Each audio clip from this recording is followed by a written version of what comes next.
Hi Capricorn, I'm Anisha. You can write to me at tarotbyanisha@gmail.com, and this is your monthly forecast for May 2012. Capricornians, we start this month with a lovely full moon in Scorpio on the 6th, and this is a time wherein a lot of you are going to be longing to spend some time with your closest partner, spouse, or someone who's very dear to you. You could be trying to get some time off, or maybe go for a small holiday. It's also a time where a lot of you could be struggling to keep the work and the home life in balance. A lot of teamwork for you is highlighted as well this month, Capricorn. There seems to be a lot of focus on the work pattern that you're involved with. Are you being a tyrant at work, or are you being victimized? These are the two sides, really, and you need to be really be a bit easy with other people, and also try not to get into other space. You can be quite persistent, and you can come out slowly and very strongly, especially once you believe as to uh, what it is that you're saying is the fact. And most of the time Capricornians are known to check their facts before they move, but this month just try and go a bit easy, give people their space to move around, make up their own minds, rather than thrusting your ideas or coming across as too strongly. We have a lovely trine between Venus and Saturn this month, and Venus has been continuing its journey through Gemini, and Saturn is retrograde in Libra, and both of them form a trine.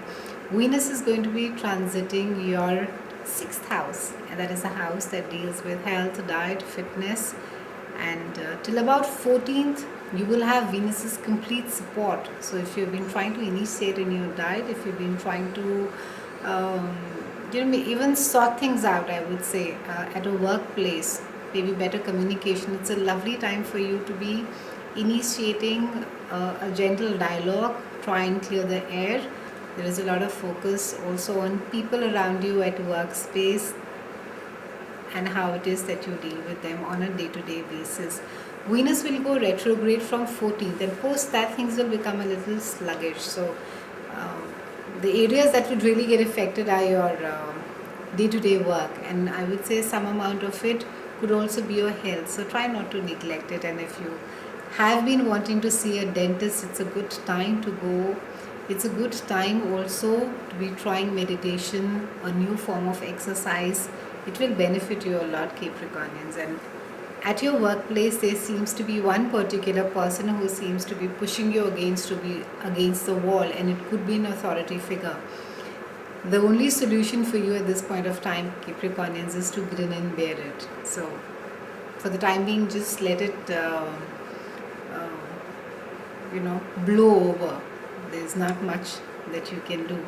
However, if you are the one who's been coming on very strongly, or on your team, and the expectations have been too high, it's a time for you to slow down and back off a bit. We have Saturn that goes retrograde in your 10th house. That is a house of career, honor, reputation, how other people perceive you. So there could be some amount of a challenge over there. You could, I would say, in the first half, it's a mixture of accolades and brickbats. So you will have people divided between some who will be cheering you and saying, "Wow, what a great job." And on the other side, you will have people who are going to be nitpicking, whom there's going to be a lot of criticism. And Saturn comes as a teacher planet, and when it is moved into your house of reputation and your career, it is asking you to move with responsibility.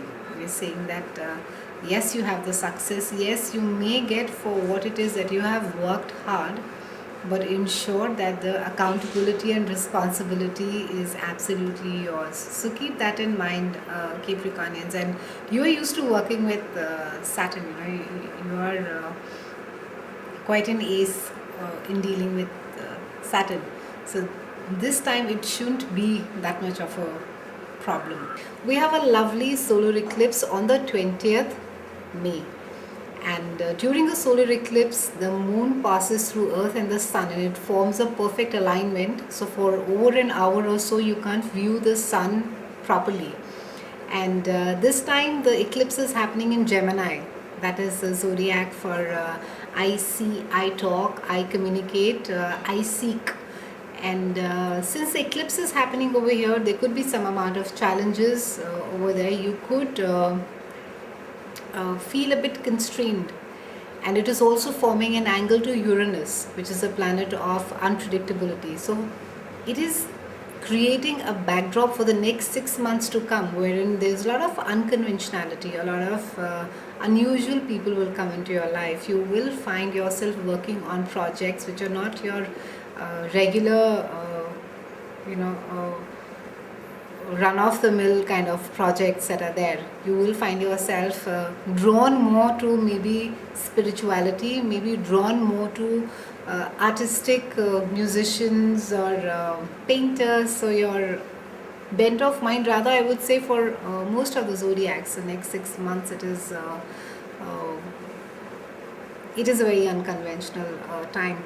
Also, I would like to mention that the 2012 is pretty much the trend is setting for the new 60s. This is what the new 60s really is. We have Uranus, which is, like I said, which is making an angle, and this sets off the trend for a lot of personal speech and personal freedom. So there is going to be more stress on entrepreneurship, and there's going to be lesser of not a focus, I would say, but you would find people speaking up more. You would find more activists. You would find more groups of people who feel very strongly about everything is going to surface. So if you were to look back at 60s, it's going to have, I would say, about 80% of the flavor is going to be there. And since Neptune has moved out of Aquarius after 13 years and it has moved to Pisces, its home sign, Neptune is going to be bringing about its it has a subtle influence as well.